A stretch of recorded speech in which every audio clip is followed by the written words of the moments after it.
Hot stove conversations about baseball, history, football, and current events that may leave you saying there's more to consider. Now here's your host, Jack Moore. Welcome to More to Consider. I'm here with my friend Charles Hundley. Charles, how you doing, brother? Hey. All right, yourself, bro.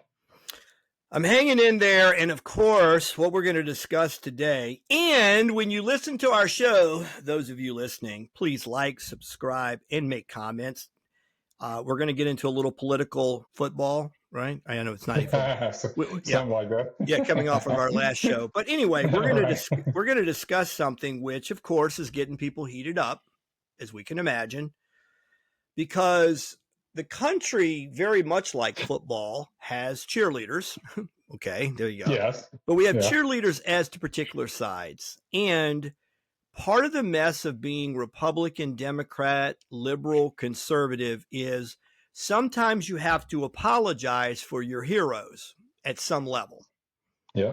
Because when you see something that you think might strike of hypocrisy, what you gonna do? Are you gonna say like, yeah, but it's different? What ifs? And you know, what if this and what if that? All right, so here we go. Let's talk about this. The John Bolton raid refers to the FBI search of the former National Security Advisor's home and office, August 22, 2025. A couple of things on that. August 22 was Carl Yastrzemski's birthday yesterday. So he turned 86 years of age. And Sonny Jurgensen, August 23, I got to say this on one of the shows. Sonny Jurgensen, August 23, 1934, turns 91 today. God bless you, Sonny Jurgensen, my favorite player growing up, Wilmington, North Carolina. It's where he grew up. He grew up in the same town with Meadowlark Lemon of the Harlem Globetrotters. Okay. Of course, Michael Jordan grew up in Wilmington as well. And Roman Gabriel, who just passed away a year or so ago, the quarterback with NC State, NFL legend. But anyway, Sonny's 91 today. Carl Yastrzemski was 86 yesterday. And what's funny, my other favorite athlete growing up in basketball was August 21, Wilt Chamberlain. 21, 22, 23 were my three favorite athletes, whatever that matters. Okay, now, Bolton got a little raid of the house as part of an investigation into the mishandling of classified documents. This action has been viewed by some as politically motivated due to Bolton's criticism of former President Trump. On August 22, the FBI conducted a raid of the home and office of John Bolton, former National Security Advisor under President Trump. This operation is part of an investigation into allegations that Bolton mishandled classified documents during his time in the White House. Reasons for allegations of mishandling classified information. The investigation focuses on claims that Bolton sent classified documents to family members using a private email server. Where have we heard that before? The probe was initially opened during the Biden administration, but was dormant until recently. Oh, didn't know that part. Go ahead, talk to me. Actually, it was open during the Trump administration. The first time? The Biden administration shut it down. All right, so in other words, you're saying the 2017 to 2021 term, Trump's people opened it originally then, because they were on to it then, yeah. Right, and this really had to do with him writing a book. That's right, yeah. Classified information as reference material, if you want to call it that, while he was writing a book. But just like, you know, anybody who writes a book that's in that world, you have to have that vetted by CIA or NSA or DNI or whatever before you can actually publish it. And it's a very lengthy process. It seems as though John Bolton didn't think that he had actually applied to that process, or that process didn't apply to him. So the Trump administration is like, hey, no, you can't do that. We need to investigate this. Well, Trump loses the election. Biden comes in because Biden, honestly, philosophically, was more aligned with Bolton than Trump was. I mean, really.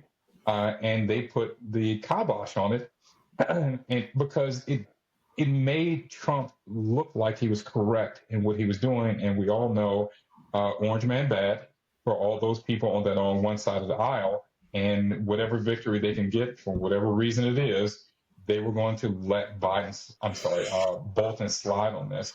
And then Trump wins election again. And the FBI was like, hey, we haven't forgotten about you.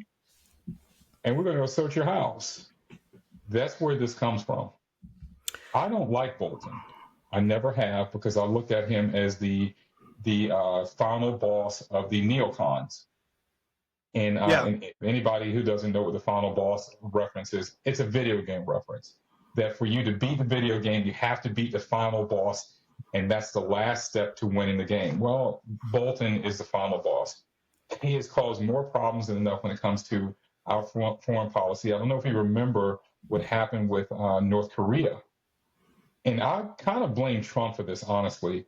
When Trump, and I personally, just me, the most significant historical event that I remember personally was Trump stepping into North Korea. You know, I call it symbolic or whatever all you want, but no president has ever done anything like that. They literally could have snatched Trump up, and it wasn't too much we could do without having to go to war. But he did it. And he got North Korea to stop shooting, to stop their weapons program. He got them from shooting missiles over Japan and so on and so forth. But then he makes this mistake of including John Bolton into his administration. The first thing that Bolton says is, we need to handle North Korea like we handled Libya. And then anybody remembers what happened to Muammar Gaddafi in Libya. We essentially allowed him to get overthrown, and the guy got sodomized on camera and then killed. So what do you think North Korea is going to do after hearing something like that? They shut the door again. Right. All because of John Bolton. John Bolton, Lindsey Graham, and John McCain are all see as the triumvirate of we've never seen a war that we shouldn't fight. Goodbye, John. Enough's enough. All right, let me finish a little bit more in the background here. Vice President J.D. Vance. No. I love everything you just said there. Or I love that you okay. Vice President J.D. Vance stated that Bolton is not being targeted for his criticisms of Trump, emphasizing that the investigation is based on legal concerns regarding classified documents. Details of the raid. Location and timing. The raid began early in the morning in Bolton's home in Bethesda, Maryland. For those of you that may not be familiar, it's like right beside D.C. Bethesda, Maryland is right at the D.C. line. Right across the border. Yep. Followed by a search of his office in Washington, D.C. Now, I did a show last night. I did a show with a panel discussion. And one of the gentlemen on there said, it looks as though they had the search warrant ready for the home. And as they were executing the search warrant, that he had to go back and get a search warrant for the office. And it was like, why were they so ill prepared and all that? So I made the point from a legal standpoint, through my legal training. It's sort of the language of the Fourth Amendment. You can go before a magistrate, judge, whoever that judicial official is, to ask for the issuance of a warrant based upon probable cause.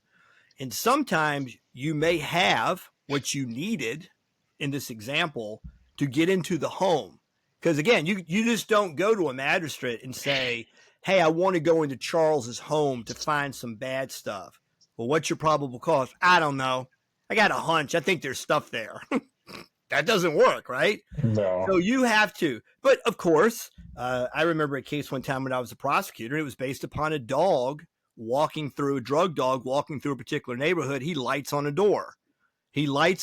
So what, literally, what does the cop do? Goes to a magistrate and says, our dog here, Chief or King, who has a stellar track record of finding drugs, hit a door. That's the probable cause. You are swearing under oath that to the best of your knowledge, this dog knows what the hell he's doing. And if he hits a door, there must be drugs on the other side. That's basically what you're saying. I need a search warrant. All right. So back to Bolton's house. I don't know. But I guess there's some chance that upon discovery, as they start to inventory items in the home, they get what they need to go, okay, we got a real good reason to believe there's something in the office as well. Something now to offer that neutrally detached judicial officer who has to issue the warrant. I don't know. But I gave that explanation that if they had to go back and get a warrant to go to the office, it's probably because they felt they lacked probable cause to secure the warrant prior to that. I don't know. It might be some strategy involved too. I don't know what it would be, because if you're over there raiding his house, I think it's a pretty good chance he's going to run the office and make sure there's nothing there to be seen, but who knows? Now, FBI Director Kash Patel ordered the operation, asserting that, where we heard this before, no one is above the law. Current status, Bolton has not been arrested or charged with any crime as of now. The investigation is still in its early stages, with further developments expected. Implications. The raid has sparked discussions about the potential politicization of the law enforcement, especially given Bolton's history of criticism against Trump. The FBI's actions have been seen as by some as part of a broader pattern of targeting former officials who have opposed the current administration. And of course, for Trump supporters, apologists, whatever, you look at the raid on Mar-a-Lago and when that happened, I think the first thought I had, let's go back to that, is I figured what Trump had at the home that he had brought back was the proof of all the bullshit that they'd pulled on him. And that would have been the reason for government types to want to get in there and do a raid to get that stuff away from him, because he might have had the good. That was my first thought, is I bet he's got stuff sacked away. Go ahead. Talk to me. That's true. But I have to bring Biden into this also. Why not? Because remember, Biden was found to have all these documents beside his Corvette. But he had a Corvette and Trump did not. If you have a Corvette beside that, I think there is something in the law that says if one has some outdated Corvette in the garage with the stash of classified documents, that's perfectly legal. But go ahead. Yeah, I seem to remember that too. I just can't remember where it is. It's the Corvette exception. It is in there. Oh, a Corvette. Okay. Yes. It sounds familiar now. Yes. That is correct. That is correct. But just the mere fact that they tried to compare Trump with Biden had this information and he was a senator. Completely different than you being the president, because technically, and vice president, I think some of the documents were vice president, but either way, he wasn't ever president at the time. Exactly. Only the president can automatically declassify something just by having it in their mere possession. They could just literally snap their fingers and say, "Oh, it's not classified any longer, and there's nothing anybody can do about it." You as a vice president or a senator, I don't care what committee you're on or whatever, it doesn't matter. It is not the same. It is just not the same. Bolton, he was an ambassador. That's about it. And no, I take that back. I think he was the national security advisor. Yeah, but whatever. He's not president, and he's not the president. Yeah, if he's got classified documents and he's disseminating information to others in violation of laws, it just is what it is. It is what it is. But we get back to this situation, and it keeps playing out. And this again is kind of the Trump apologist type of position, but I think it does hold water. They did some whoever they are, did some really outlandish things to Trump. And as that screw is turned, and now it's turned against some of the very people that did those things to him, it's like, well, he's, politicizing the government and using, and this is the thing, if you're a Trump apologist, he's doing that which would be considered legal, because it does have, the ends that you're trying to reach are, we got to investigate some of the people that did some really outlandish bullshit and in violation probably of many aspects of U.S. government laws and sort of a coup against the former president of the United States. Now, when he does it, if he turns around and uses the same mechanics or the same aspects of government agencies to investigate those that did the wrongdoing, now it becomes, he's just, he's weaponizing the political structure.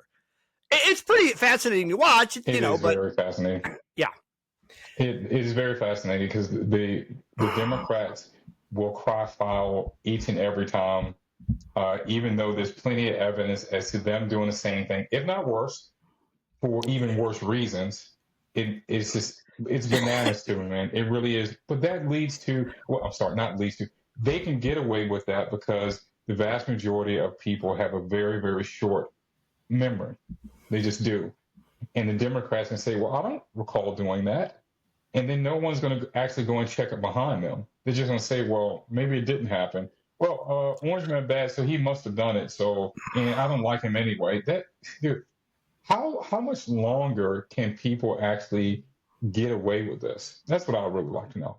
By the way, we did a show recently, and I made the assertion that Trump's numbers had dropped rapidly or badly since the spring, and we got into a discussion about that. I did look up the numbers, and what's interesting is Trump's numbers of disapproval have skyrocketed and his numbers of approval have plummeted, but the Democrats have not moved. I think that's fascinating. Like where they had like 21 to 24% approval in the spring, even as Trump's numbers have started to go down quite a bit. And a lot of it was after the Epstein noise. Even though that's happened, the Democrats have not received any bump. They're in the tank. I think they had the worst approval ratings of pretty much all time. Well, brother, what I'm saying is that's amazing because usually the two are inverted. You know, when one goes up, the other goes down. The fact that Trump has lost support or approval and the Democrats can't move from their dismal numbers makes the whole question come up. Let's go there a little bit real quick. Mm-hmm. Okay. All right. So we have this thing with Bolton, clearly not a Democrat, but still part of the apparatus, the cathedral, whatever you want to. He's clearly that guy. Preacher. And it does bring up the question, what the hell was Trump thinking ever appointing him to any kind of position in the first place, right? I've been wondering the same thing, man. Why, of all people, unless the other people in the swamp who were around him during his first term were saying, hey, you kind of need to have this guy in here because he knows a lot. And he got fooled into it. That brings up another point that I've expressed a lot. I think you could, if you're in the position Trump was in, there had to be some human being somewhere on earth, somewhere, that he had a great deal of trust in. Somebody. There's somebody in his inner circle. It could have been his best friend from school, whatever. But I think he could have found people or a person and said, go find me an expert in politics in the swamp. Go find me that person. Get him on the hotline. Get him. We'll put him in a room just beside the White House. And everything I do, I run through that guy. Or a couple of people. But there's got to be somebody that could have told him from the inside that was part of the mission to clean up the swamp. Now, one could say, nope, they're all dirty. Even that person you seek out for that purpose would have also cut his throat. It would be nice if there was somebody like that, but I think they're all in the swamp also. And Trump was coming from a completely different world than the swamp. So he couldn't find that one. From. Yeah, he couldn't find that one person. I don't believe that there was a person like that. I shouldn't say that. I'm sure there was a person like that, but I don't think that person had enough influence over Trump to get him to actually change his mind. Well, then that's on him. That's on him. Yeah, I agree. But what I'm saying is if I'd have gone into the presidency and like you and I run, we're not political, either one of us, but we kind of know who all the superstars are in libertarian thought, right? Right. Yes. I mean, we know who they are. And if we were both ascending into political positions tomorrow, you know, like the Dave Smiths, Scott Hortons, and people like that we hear, that Tom Woods, Michael Malice, like even people that are in podcasting, I'd be on the hotline to say, who do you know?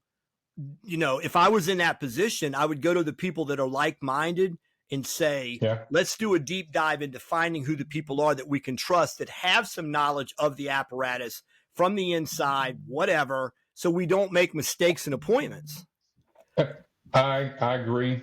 I think if I were him, the first person I would pick up the phone and call, because he had been in that world for so long.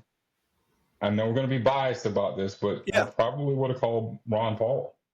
Hell yeah. There you go. Amen. Yeah. Amen. Yeah. Ron Paul. That's a great call. Yeah. And Ron Paul would at least be honest to say what his limitations are, but that's the most beautiful guy ever in politics. Right. Yeah. Yeah. That you're right. He's the godfather. Just turned 90 the other day. He's the godfather. He's the one that has, you know, as we've mentioned, like Dave Smith says, everything he is a libertarian because he heard Ron Paul. And there's so many people like that. And what's funny is now at 90, he's kind of he's on a like a kind of I wouldn't say a farewell tour, but he's certainly back in the news. Because I think a lot of young people are kind of catching on to the beauty of Ron Paul. Let's hope he lives to 150. I mean, I hope he's around for a long time because we all love the man. All right, you wanted to go into a little bit different subject. What you got? Yeah, I had a conversation with an ex-coworker yesterday.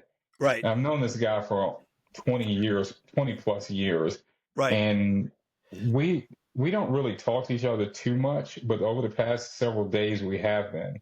And again, he left the job that we both worked at Right. probably about 10 years ago. Yeah, 7, 8 years ago, something like that. And it's a black guy. He's like 62 years old, and we never talked about this subject before. And it had to do with politics. And I would not have thought in a million years that he and I were a lot alike when it came to politics. And the reason I even want to talk to this is just the issues, the mess, the names that black people are called when they're not on the quote unquote plantation is bananas, man. We have dealt with so much stuff. But what I do like now is that it's pretty clear that a lot of us are starting to speak out and say, no, this stuff is wrong. And the Democrats have been leading us as black people astray, which they have been for decades. And I'm enjoying having conversations with people who are like me, a black guy that's not a Democrat. It's enjoyable to have conversations because we realize that it's the politics aside, we philosophically actually do agree with each other. But for some odd reason, the Democrats have thrown all this other fear mongering into the black community to get them to literally turn against their own best interests. We talk about crime, we talk about religion, we talk about family, we can go on and on and on. And he and I agreed 100%. And both of us said the same thing. If we would have this conversation with the typical black person, they would agree with everything they were saying, but then say, yeah, but I still voted for Harris. How? If we agree philosophically on all of these issues here, how can you not say, I'm sorry, how can you say that you would still support Harris? And their answer would be, well, I mean, Trump. And that's it. They just say Trump. Yeah, but is that all you have? He and I, again, we were going back and forth about this, not back and forth adversarially, but going back and forth in agreement with each other as to why do we do this to ourselves? Why do we do this to ourselves? It was just a really instant conversation. And those people who think that we're all a monolith, we're not. We're not. Don't just assume that I supported Obama because I didn't either time. I saw through the BS from the start. And more conversation actually helps people to understand each other, but it seems though one side doesn't want the conversation. If you've seen these interactions where people go into a college campus, somebody on the right going to the college campus, and then this giant group of leftists there. Some leftist is always going to come and try to interrupt and say, don't talk to those people. They're bad. That's the worst thing you want. And the reason that they say that is because they don't want their ideas questioned. And the reason they don't want their ideas questioned is because they can't defend them. Anyway, that's... Well, you know me, and we talk every day. Probably starting in the summer of 2020, the number of people that I begin to add to my subscription list, and again, like, subscribe, and comment on Jack and Chuck doing the show here, right? But I mean, if you look at my YouTube subscriptions, it's a huge percentage of young black males. Really? Because I run into these guys all the time, and they're basically saying what you just said. And there has been this enlightenment, I think, that has gone across a lot of different demographics where people are like, oh, I think I've been lied to, whether they're black, white, green, or red. People have kind of felt that they've been lied to. And you see these stories, and I don't disagree with you. There is kind of there's a herd mentality, but let's face it, it runs among whites too. It's like it's an electricity with whites too. It's like, well, I don't say this or that. And I've said this story before. When I was at the college where I was teaching five years ago, in the midst of 2020, we had this seminar type of thing where a guy came in and talked about what he said was the uncomfortable aspects of race or whatever. And again, I just want to say, you know, where I grew up, you know, the world that I grew up in. We grew up in Virginia, brother. I mean, we grew up in Virginia. So Right. this guy says, I went to an all-white private school in Richmond. Nice enough guy. Got his PhD in education or some bullshit, you know, like he's talking about race relations and the things he's learned. And I'm not here to disparage him at all. I'm really not. But he's telling Jack about race relations. When I went to a high school where we graduated about 50-50 black-white, right? And you know, and it's cliched. I've said it in 100 shows. We all got along, whatever. But I'm just saying, like, you're gonna tell me what it was like to grow up with black folks, where I grew up, and you went to a private school in Richmond. It was all white. All right, okay, fine. I mean, you know, I'll listen to what you have to say. So he's quoting from Robin DiAngelo about white fragility and all this kind of horse shit. And I'm listening to him, and I literally saw her on a talk show one time, and she was asked what was really the basis of the book. And she goes, here's the deal. All whites are racist. Okay. And the best evidence they're racist is they'll deny their racism. There you go. You know, and it's like, wow. And people are like, okay, so let me get this straight. If you confront them on their racism, they'll deny it, which is the best evidence they are. And I'm like, okay, I mean, that's as far as we're going to get, I guess. But anyway, yeah, I've been listening to a lot of people, and I do think that I think we're in a revival mode, to be honest with you. I just saw some numbers the other day, like the 17 to 21s are returning to church. They're becoming more conservative. I just think that there's a backlash. I think that people have kind of had enough about certain things. Yes. And, I mean, I hope that's, you know, I think it's certainly a positive if people looked at that. But yeah, I do think what you're saying, you know, like you said, you run into a 62-year-old black guy. It's like, hey, we didn't know this, right? You're thinking, so you're basically also stereotyping him. Yes. Yeah. Fair, right? Because so, I've seen it so much. Oh, but I know what I was going to tell you. I was watching The Black Gentleman, and this guy was like recruiting poster cop. This guy was recruiting poster cop, and it was on a video. He's Portland, Oregon, 2020. 2020 Portland, Oregon. He's a former, like, military type, right? He's on the street, and they're going through the summer of love, whatever the hell's going on in Portland. And he told a story that he and his crew are out there one night trying to keep down the chaos, and a group of black male teenagers kind of come into their sight. They got trash bags. Listen to this. They got like trash bags. They're cleaning stuff up. And these cops approach them like, hey, gentlemen, what's going on there? They're like, this is our city. These people doing this aren't from here. We're pissed. Right. These were young black males coming out into the streets, cleaning up the streets, post whatever happened that day.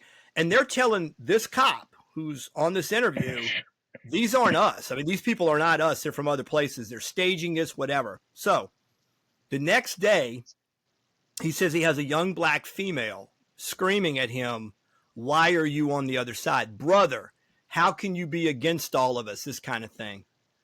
And he goes to talk to her. This is what he says. He goes to talk to her, and a white female comes up screaming, don't talk to him. Don't talk to him. He's Uncle Tom, whatever, you know, fill in the blank. Wow. And takes off. So the next day, he has a similar thing happen. It's another black female that wants to talk to him about, brother, why are you working against your own people, etc. And he goes, honey, I want to address that, but here's what's getting ready to happen. This is what he said. He goes, there's a white female that's going to be coming up on our flank at any moment, and she's going to talk you out of talking to me. What do you mean by here she comes? Here she comes. And this white female is like, don't you dare talk to him, whatever. Now being warned, this is what's coming. She turns to the white female and says, hey, keep it together. Get the hell out of my face. I want to talk to this guy. After a few minutes, they talk, and then she's kind of like, so he goes, look, I'm a veteran. I love my country. I love my neighborhood. I'm trying to protect you and the people in the neighborhood. Doesn't matter what color I am. This kind of thing. It was really inspiring to hear him. But he said at every turn, if a black youth, generally female, wanted to talk to me, there was always a white female to step up and say, stop that. Do not talk to that man. Right. He's the enemy. Never failed. And those two stories, though, that young black males were out there to clean up the streets, and two, that every time, a young person tried to talk to him, there was always a white liberal to come in and screw it up. And I don't know. What do we do, though? We just keep going. That's what we do. Yeah. Don't let them stop or deter the conversation. That's all we can do, really. Yeah, and a part of me, I guess, is kind of sick of it, that we keep going round and round with this, because I know it's all an industry, and I know it's cultural Marxism. When you read and that's the whole thing about the cultural Marxism. In China, the dimensions were much easier. Everybody's Chinese. So when Mao Zedong said, let's shit on the people that have versus the have-nots, and it leads to starvation and millions of deaths, and that move towards collectivism and communism, you cut across the dimension. The history is, in the 40s, when there was movements towards collectivizing the United States, it was hard because, especially post-World War II, most people were middle class, and they got a car and they got a chicken in the pot, and they're kind of like, I'm doing okay. So in the 60s, they go to, we got to divide on race. So let's just use the racial division. So then, the argument was, Michelle and Barack can cry, and Oprah, we can cry at worth $3 billion, whatever Oprah is. The handbag story, was it Europe, where she said she reached for the handbag, can you afford it type of thing? Oh my gosh, I'm still oppressed, I'm black. And then some guy in Appalachia, barely keeping it together, some white guy in the mountains, he's got it made, white privilege. So, and again, it is. And like I said, if you really watch some of these videos to D'Angelo, it's really kind of, but hey, man, she can sell it. She can sell it.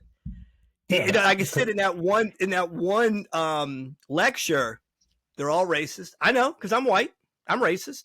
I know it. And then it's like, and the best evidence is they'll deny it. They'll deny it. And you're like, really? Circular reason, have at it. Go ahead. What do you think? It's victim mentality, man. Victim mentality and confirmation bias at the same time. So the black people are victimizing themselves, but then they go to this D'Angelo chick, and it's confirmation bias from her. But none of it's true. We're not victims, and she's not telling the truth. She was making money too, though. Well, I was just about to say, she's making money off of saying certain things. But again, I may start using this as a trope. I would love to hook her up to a lie detector and see if she actually believes it, or is she just saying it to make money? Yeah, all right. So when I was at the college and we had this lecturer come in to talk about this uncomfortable nature of race, it's like spring 2021. And the gentleman opens with, and he's a race expert. He's got a PhD in race. I'm not kidding. It's like, some correspondence school with Bach Tops. He got a PhD at somewhere, in race. PhD in race? I mean, like, Lewis? Hey, this is. Yeah, like Usain Bolt. I mean, is that what kind of race you're talking about? All right. Racial theory. Anyway, he's got a PhD in he's that guy. But listen, this is what I found. This is what I found fascinating. Of course, I ran by some of the colleagues, and I'm a complete coward. I didn't say anything in the moment. I'm just sitting there listening to this. But he comes out with, this is a country founded on, its founding principle is, say it. Race. Slavery. Right. Yes. Okay. So he comes out with that, and he talks about the sins of the past. And then moments later, and then I looked upon January 6th, and our most sacred of documents, our exchange of power in a peaceful manner. I'm seeing, like the temple, the United States, the temple. The Capitol building being attacked.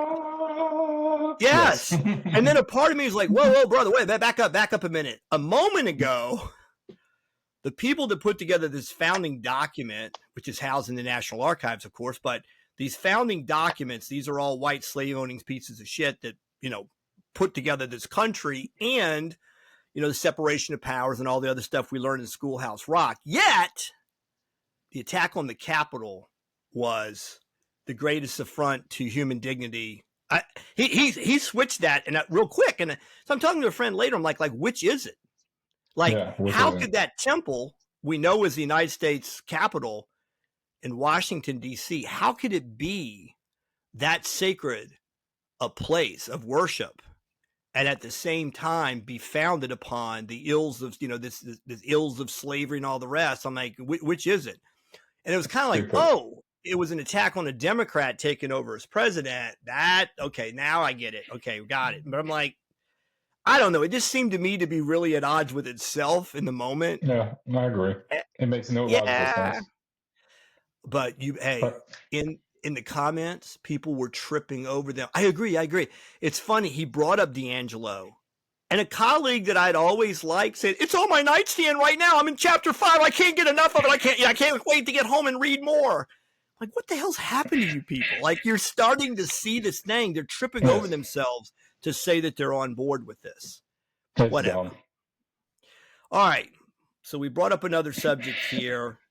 It went long again. Well, what the hell? What do we? I can't shut up. So, but all right. So give me a closing on all of this. What you've learned from this? Like, again, this, learning that there's someone out there that is a kindred spirit. It's a lot of that, and there's a lot more than what I would have envisioned, honestly. And thinking this for YouTube and X and so on and so forth, where you actually realize that, wow, there's people out there that look like me, that think like me too, versus that giant monolith that I spoke of earlier. That's not the case. It's just that we catch hell from our own people when we literally step out, as they would say, step out of line. There's this saying within the in the Black community, all skin folk aren't kinfolk. Right.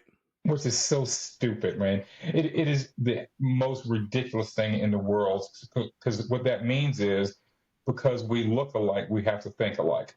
Dude, we can't even agree on what's going to be for dinner, let alone, high-level philosophical or political issues. I mean, it's just so dumb. I'm just happy that there's more people who are thinking. I don't remember where I saw it, but it was one of these, like, some lecturers talking, and Thomas Sowell gets brought up, and a young Black female says something along the line of, drum roll, Uncle Tom, about Thomas Sowell. Okay. And the guy pushes back and he goes, "What is it about Thomas Sowell that you see as a racial sellout?" Well, you know what I'm saying. It's kind of like he's a racial sellout based upon what? And like she only knew to say that Thomas Sowell was on the wrong side of the issue. Right. And you know how much I love Thomas Sowell. And he started off a Marxist, and then and a lot of people that are real extreme free market types did start off as collectivists and kind of went, oh, doesn't work, whatever. Right. I think you have to have a certain kind of mind. Well, you said you were really left-leaning liberal Democrat growing up, right? Yeah. Yeah. Yeah, I've always been kind of agnostic on that, really, honestly. I mean, I used to see some Democrat points of, utopia through government. Yeah, kind of go, oh, yeah, okay, I guess that didn't sound so. And then after a while, I'm like, oh, okay, I get it. It's about power, which is, again, basically what Sowell said was the understanding that government is out to fulfill its own needs, and this is where everything goes awry.